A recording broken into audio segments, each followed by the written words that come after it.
Hey everyone, welcome back to our channel. If you're dealing with the frustrating Canon error code E0200390, you're in the right place.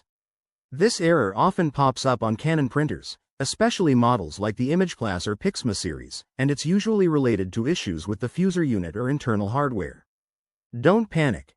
We'll break it down step by step so you can get your printer up and running in no time.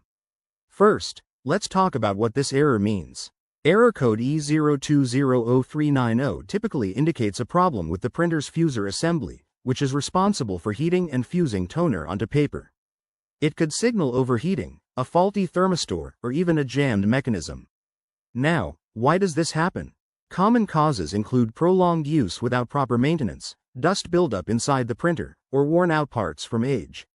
If you've been printing non-stop, your printer might just need a break.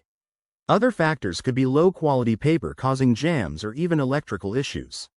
Alright, let's get to the solutions. Start with the basics. Turn off your printer, unplug it from the power source, and wait about 5 minutes. This simple reset can clear temporary glitches. Next, check for any paper jams.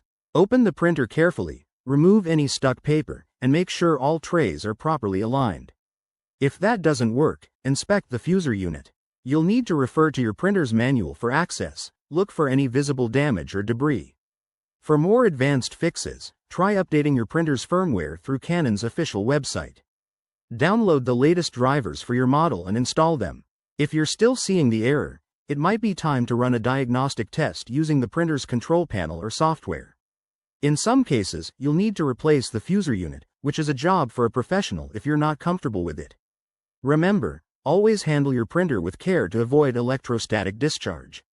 Once you've fixed it, keep your printer in top shape by cleaning it regularly and using genuine Canon supplies. There you have it, a straightforward guide to tackling error code E0200390.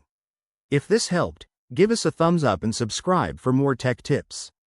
Thanks for watching, and happy printing.